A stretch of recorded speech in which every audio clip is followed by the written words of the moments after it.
Hey guys, I I keep saying but I wanted to come on tonight and talk to you guys as I'm closing out my visit with my boyfriend here in Indianapolis.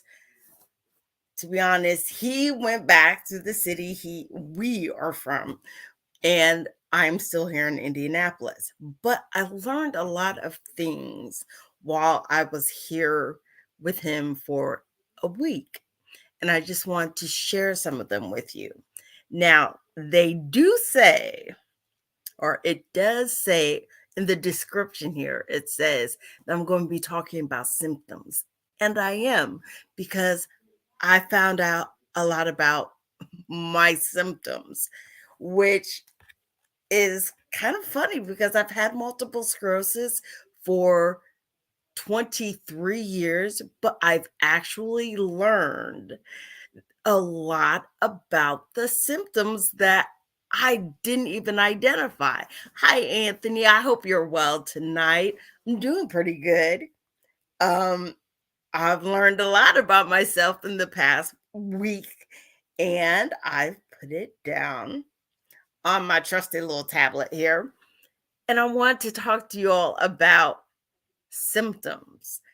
And when people ask what multiple sclerosis is, it's one thing to let people know that multiple sclerosis causes your nerves not to communicate in the way that they should. I often describe it as your immune system is attacking the good things in you, and specifically it's attacking your myelin sheath around your spine and around your brain. So just imagine if your immune system that's supposed to be helping us out, right? Supposed to be taking care of us, supposed to be making sure that we don't get too sick, make sure that we can combat whatever we do get sick with. Well, it's actually overdoing its job because it's looking at the bad things, it's taking care of that, and then it's looking at the good things and it's reacting to that as well. So, a lot of people are not sure about the symptoms that we deal with when we're talking about multiple sclerosis. And I just wanted to give you a few. These probably is nowhere near all of them. It just can't be.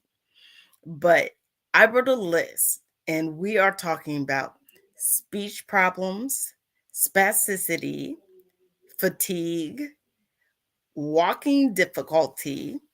And I know Anthony and I have talked about both of us have walking difficulties, numbness, vision problems, dizziness, and vertigo, bladder and bowel issues, pain, swallowing problems, emotional changes, itching, and breathing problems.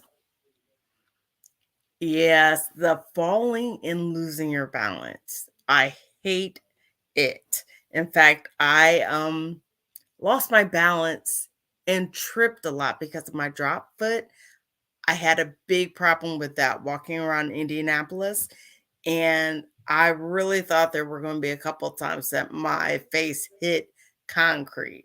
The last trip, I fell and my back and my head hit concrete, and I was worried about my face this time, but luckily it did not happen.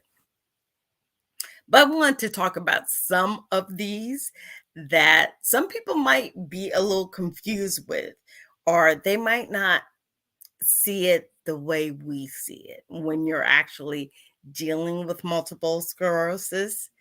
So let's talk about speech problems. I'll start with that. Speech problems, I think that there are people who don't think it's as serious as we take them. So for me, I have always had problems with, and I'm just talking about with the MS. I've always had problems with the word find. Like I will be speaking, even if I'm up speaking in front of people, and I go to find a word that simply is the correct word to use. And I can't figure out what that word is. They call it sometimes tip of the tongue syndrome when it's just right there, but you just can't find that word. I get that a lot. And usually people with multiple sclerosis get it a little more than what others might realize. Even more so than everybody else who says, "Oh, that happens to me too." It's hard for us because it happens so often and we're not always taken seriously when we talk about those cognitive issues, like not knowing certain words or not not being able to speak completely about a topic that we already know about. And you'll see me have difficulties here sometimes. And that is actually what it is. And I'll stop, and I'm not always stopping for the pause, but I'm stopping to find the right word. Or I'm stopping because I know that I've said that wrong and I should have described it better. So you have to be aware of where some people are and then where someone else might not even have that problem, because all of us who have multiple sclerosis, we're not always dealing with the exact same issue. And I think a lot of people don't realize that. They want to think that if we say multiple sclerosis, like Anthony says, he has drop foot in both of his feet, which I cannot even imagine, Anthony. I have drop foot, but I only have it in my right foot. And when we're talking about drop foot, it's more than just the fact that our toe might go down into the ground. We're trying to overcompensate for a coordinated walk, if you will.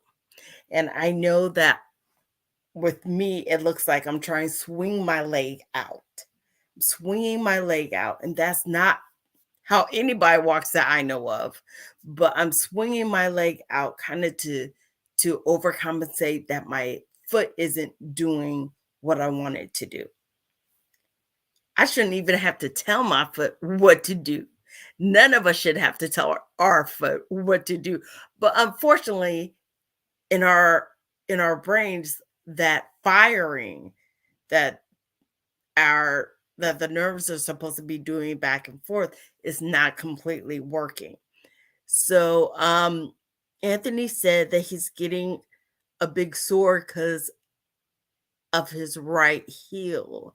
Should I be worried? We weeble and wobble a lot. Yes, I would take that to your doctor. It might be because one of your legs or one of your feet are overcompensating for the other.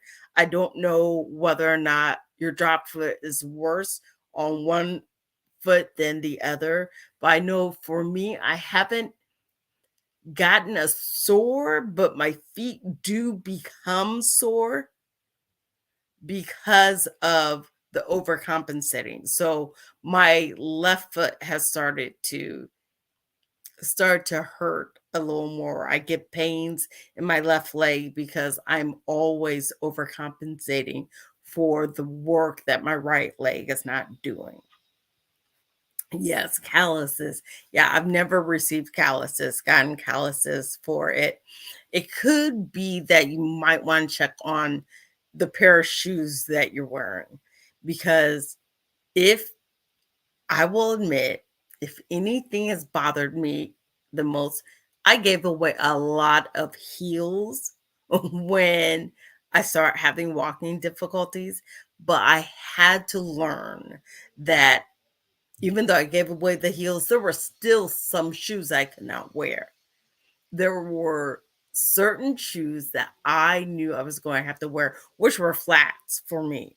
Flats and I get along well. However, uh, my flats, and my doctor thinks he's funny because with my flats, you could see that the toe of my shoe is always worn.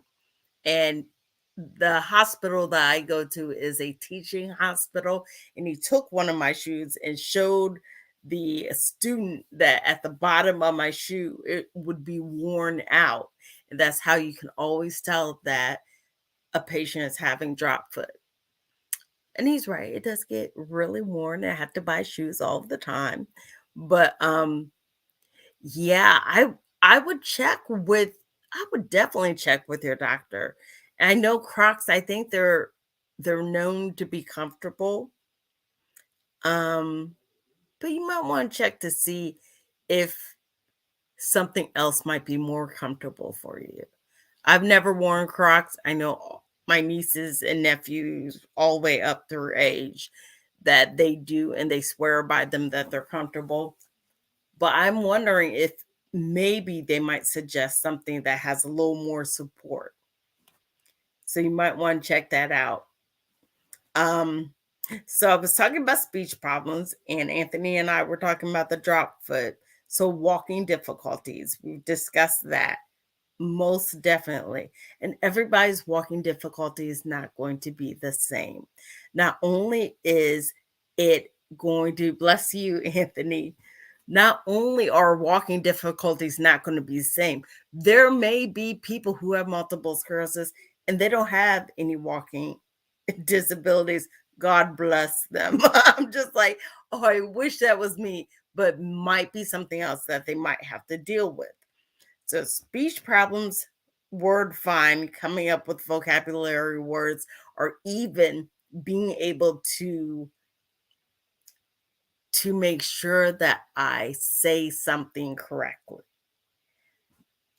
Something else that a lot of multiple sclerosis patients do deal with is fatigue. I'd like to talk about this because I know a lot of people might say, "Oh yes, I'm tired too." This is not the case. That's not what we're talking about when we say that we're fatigued. We're talking about maybe having 10 hours of sleep one night and waking up and still being tired. We're talking about just feeling worn out maybe after 3 hours of being up and all you've done is watch TV, have a cup of coffee, and take a shower. We're talking about being worn out completely as if you don't even want to hold your head up, but you do because you know you have to get through your day. Fatigue is huge. It is huge. And try not to always compare what you might go through in a normal day or just out of being going through a regular day. I think that's the word I'm looking for, and trying to compare it to someone who has MS or someone who has chronic fatigue at all. It is an overwhelming, debilitating feeling not to feel as though you can do the things you need to do in a day, to feel like you can't do the things you need to do in 3 hours because you're just so tired, you feel like you need to go back to sleep. Some of the other ones down here, and I might have to break this up into more than just one session. I just definitely want to throw out all of the ones that I had read about, but I also wanted to throw out a couple that I had dealt with. One was swallowing problems. I promise you, all of this week, all of this week, I felt like I could not swallow to save my life. I could drink the water and I would just choke on it. We could be eating and I all of a sudden I'm starting to cough.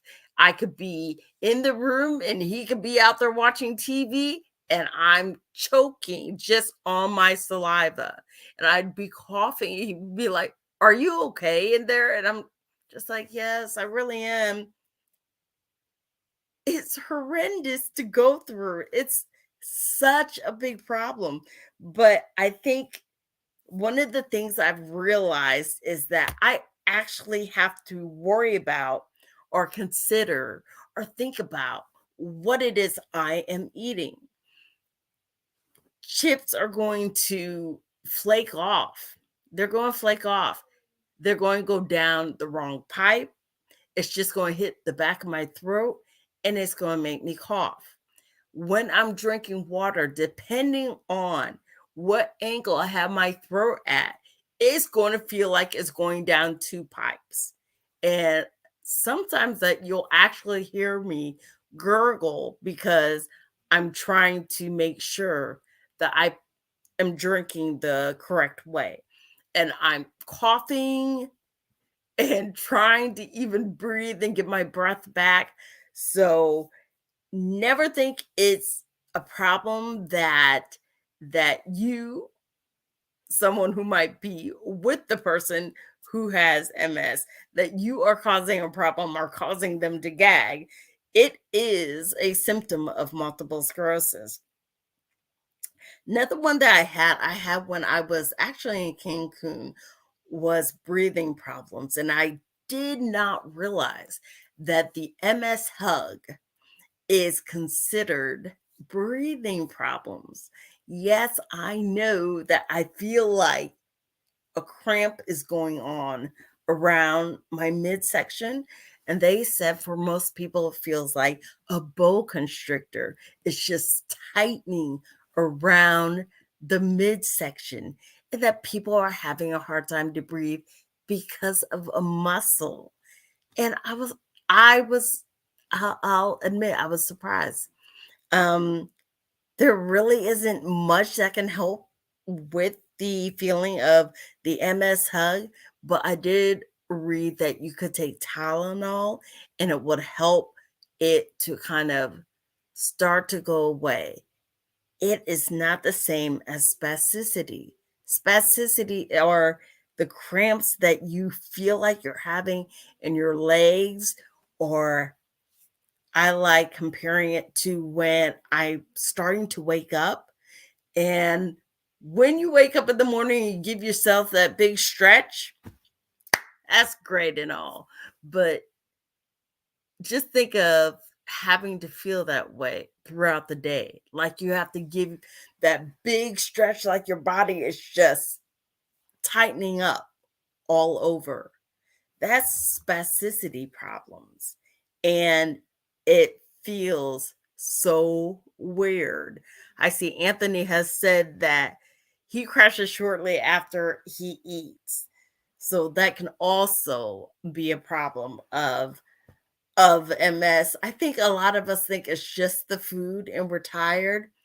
It could even be just we've worn ourselves out from being up, and then you have to eat. And if you've cooked yourself and you're eating, and just all of the energy that has been used, that it might end up putting you to sleep.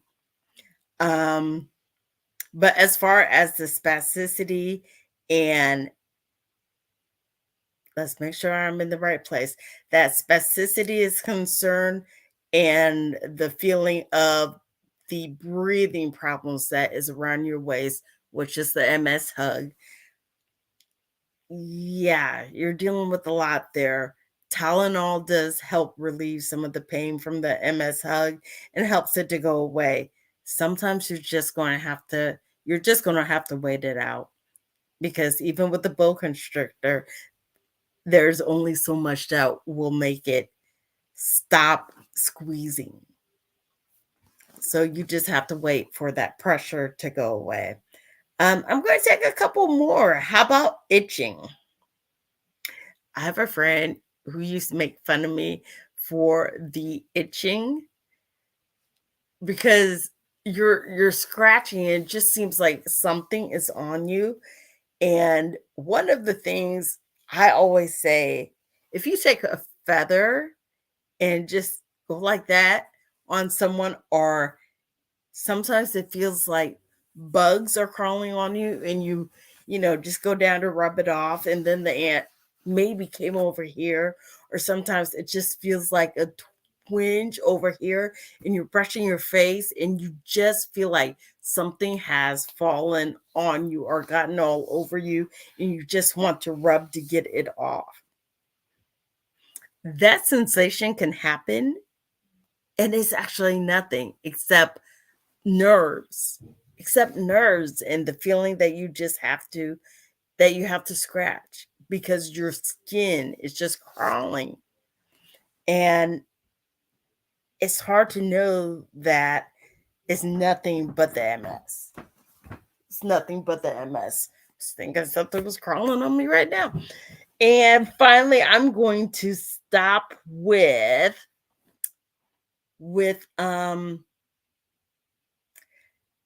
let's go to bladder and bowel issues. Maybe if I talk about it now, I might not ever have to talk about it again, which is a lie. It is a lie. Um, Bladder and bowel issues. I think, and I like to be transparent. I will say I had more of a problem with that this week than I think I ever have. And one of the things that says, and it was in the post on the MS awareness page that that it said we always know where a bathroom is because we always know that we'll have to find it pretty quickly.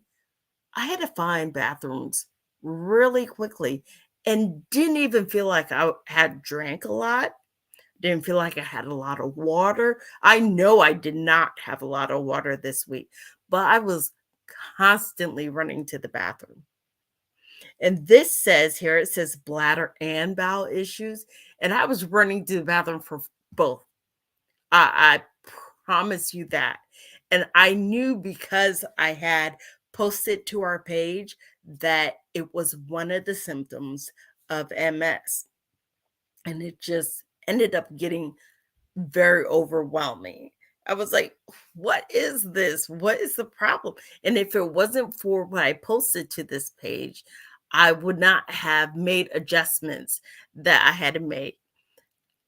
Some of my friends and even my mother, yes, they get on me about wearing a belt with my jeans because they're like, girl, your jeans are always just coming down, or you look like you have diapers on, whatever they want to say. I know it's all in fun, but I've realized that I can make that accommodation for myself because it's easier for me not to wear a belt. If I don't wear a belt when I'm having this symptom of bladder and bowel problems, get in the bathroom and I could just pull these pants down. I can pull these jeans down. I could do it quickly. But then you have the people who are like, you should wear a belt, but they don't know the issue I'm going through with bladder and bowel issues that are symptoms of the multiple sclerosis. And people don't always talk about it. I know I've not talked about it because really truly this is the first time I've had to deal with it, and that I knew I was not intaking a lot of fluids. I wasn't eating a lot. We were eating 2, maybe 3 times a day because we were so busy and I was still having that issue. So, I would definitely say make accommodations for yourself. Make sure you know where the restroom is wherever you are so you can get there, and don't be so hard on yourself because I was really hard on myself. I was like, girl, I think we're going to have some issues here. And I'm just going to need you to be able to take care of this a little better. No, I'm going to need to see and give myself a little more grace. And I want you guys to give yourself more grace as well, especially when it comes to these symptoms. So we've talked about the speech problems, spasticity, fatigue, walking problems. Let's go down bladder and bowel issues, swallowing problems, and itching and breathing problems. And we haven't even got through the full list. Are you kidding me? MS. But I will come back. I think I'll be doing a part two of this, maybe, I mean, most definitely tomorrow, because there are probably about 5 to 7 more on the list. And I want to make sure that we talk about it. And people who are new to multiple sclerosis or being just now getting their diagnosis, I think people need to know what to look for. And they are hard, Laura. They are so hard. And people are unwilling to give us the leeway to include us in things. And that's something else I'm going to talk about. Probably make sure I talk about it next week, but just that inclusion. Hi, Aaron. Let's see here. You said that your grandson was diagnosed with MS in October just last year. He just had his first diagnosis of okra mass this past Wednesday. He did great. That's very good, except for reaction an hour in. And hopefully they had him right there and they were watching him and they give him more Benadryl. We all know about that, don't we? All that Benadryl. Optic neuritis. Aaron, optic neuritis. Thank you for saying that. And I have optic neuritis, and I remember what happened with mine. But Benadryl is something that I guess they just give a lot of. Yeah, exactly. Good old Benny, because I have to take two. They give me two Benadryls for the Ty-Sabre, and it knocks me out for the good 2 hours that I'm supposed to be there. However, when I first came back and took Ty-Sabre, I'm on Ty-Sabre, but we have some people on here who are on Ocrevus. When they gave me when I came back in to do the Ty-Sabre, they gave me IV or Benadryl through IV. I kid you not.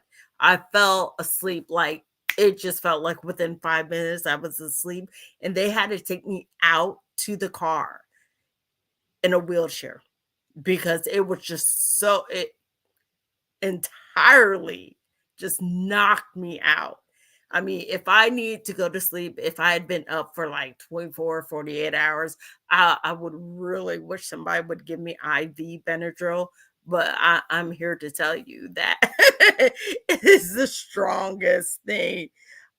My vision continues to get worse year by year. Lord, do you have you also have optic neuritis? Because I remember when I was first diagnosed, that's what I was about to say, Aaron. When I was first, when they questioned whether or not I had MS, I lost sight in my right eye. It was hospitalized for 4 days. Ooh, high steroids. In 10 days, when released, he regained most of his vision in his right eye. Yeah, that's what happened with me, Aaron, as well. Does Benadryl help with? T- I've heard of this medicine, Laura, but I don't think I can pronounce it. Tefedra. Tefedra. I've heard of that. Um, I'm not sure. I think all of us are basically saying that we have been given Benadryl when we have those infusions, And I think it's like one of their go-tos to make sure that we are not having a reaction to the medicine. But I am not sure if they do give it, whether or not they give it to everyone when it comes to the infusions. Um, I believe so. They told me that I have a tumor. They said that you have a tumor behind your right eye that I have to have 3 tests to watch it. Flushing and sores. I'm also sorry to hear that, Laura. And are they certain that that's what it is? Is a tumor? Have they questioned whether or not it is optic neuritis at all? Not that I'm a doctor. I know I'm not a doctor. We just hear so much said about optic neuritis when we're talking about MS. Um, I also want to say, someone said lots of medicine, so much medicine.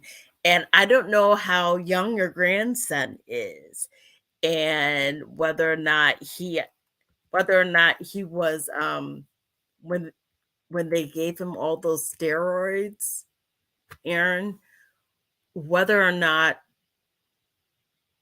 okay, we know all of this. We're talking to each other, and all of this is opinion back and forth, just from experience.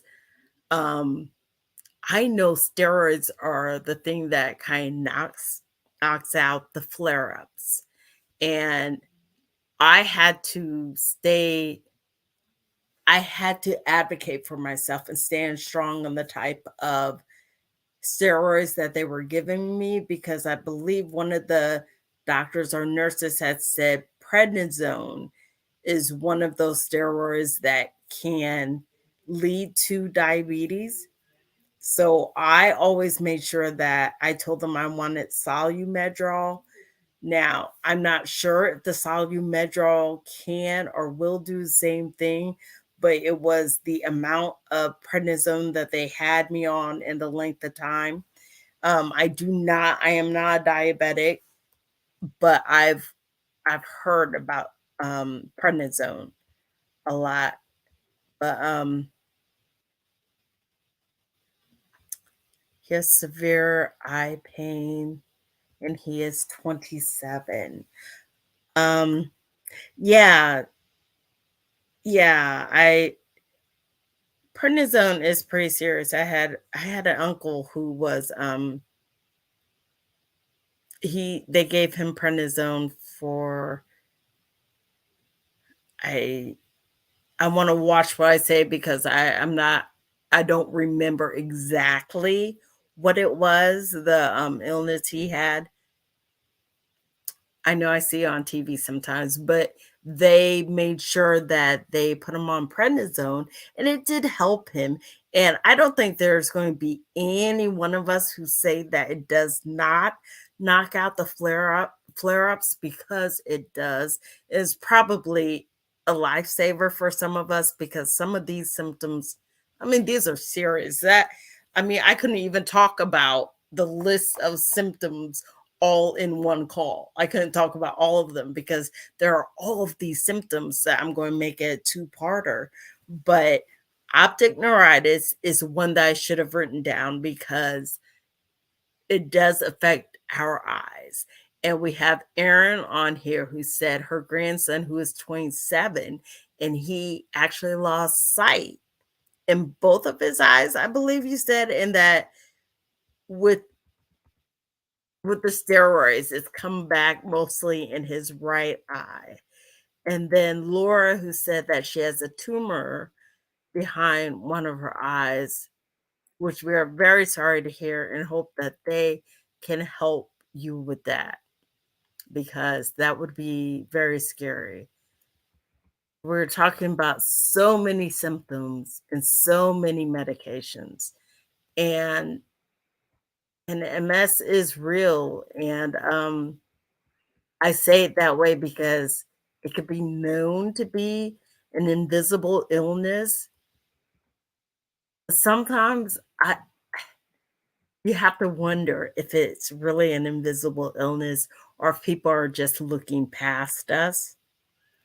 Um, it's Yeah, it's hard because we have our walking issues, and then you have those issues where people they're not seeing it and they're not willing to accept or deal with, especially if you're still in the workplace, when it comes to cognitive issues or speech problems and the way that you have to deal with that.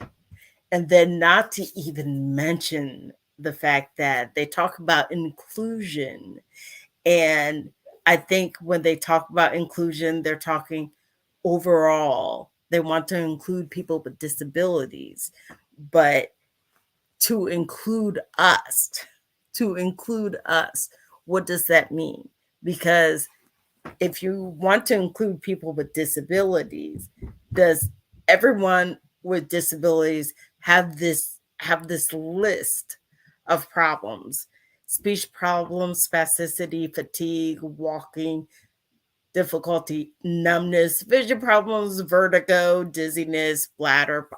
It's just more. It's more than just that, than just saying we have a disability. So yeah, I really hope that we all understand one of the biggest things is to advocate for yourselves or your loved ones and to be able to ask all the questions and and tell the doctor how you feel. Not always let them say, "Well, this is what's best for you." Well, let's talk about it more until you understand it. It doesn't really matter what they think is best for you. Talk to me like I used to make this joke. I think Denzel Washington said this in Philadelphia. He said, um, you're gonna have to explain this to me like I'm a 4-year old, or explain this to me like I'm an 8-year old. I always remember that line because I don't want people talking over me.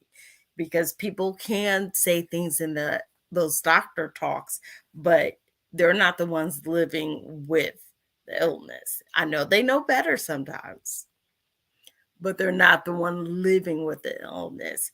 So I do want to say, Laura and Aaron, we are definitely praying for both of you and your grandson, especially with the optic neuritis. I do not doubt that that was probably a very scary moment to lose eyesight and not be able to see when you have been able to for so long. And I'm here to tell you they actually did not give me steroids. Now this is in 93. So they know how to do things much better now. But they did not give me steroids back then, and it did come back, not fully, but I have most of my eyesight. I probably have 90% of my eyesight in my right eye. But definitely make sure that you keep looking out for him. You keep looking out for your grandson and getting those questions that you want and need answered. Just make sure that you walk away from the doctor secure in what you know, the knowledge that you need, because that's what they're there for. I know my last doctor's visit, I think it went like that, guys. That doctor walked in and walked out so quickly that I will never make an afternoon appointment again. I'm going to make sure that it is a morning appointment, either the first one or the second one, because I need someone who's going to take the time to tell me. Make sure that your doctors take time to tell you exactly what you need to hear. And we will be praying for all of you. And if you can, Aaron, if you can put your grandson's name in here so we can pray for him and make sure that we can pray for him and lift him up in prayer by his name. That would be great. Caleb. Thank you very much, Aaron. Caleb.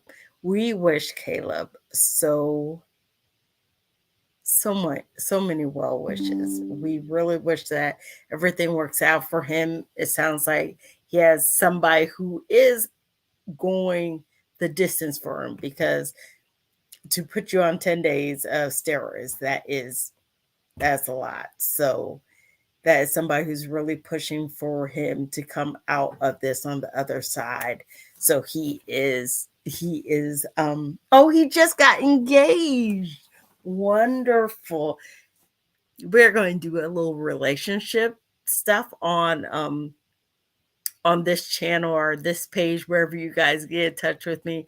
And we're going to talk about relationships in MS and marriage in MS. So I hope you guys stay tuned for that as well. But I am so glad that everything is going well for him. And Laura, keep us updated with what the doctor says to you about the tumor. And I really hope that that I believe everything will turn out good. We will keep all of you in prayer. I am enjoying this so much, talking to you all and us sharing our experiences with multiple sclerosis. I will be back on tomorrow at the same time so we can talk about the other half of the list of symptoms. And I hope you guys are enjoying this. Take care. We will lift you all up in prayer. And I will talk to you and see you tomorrow. Bye.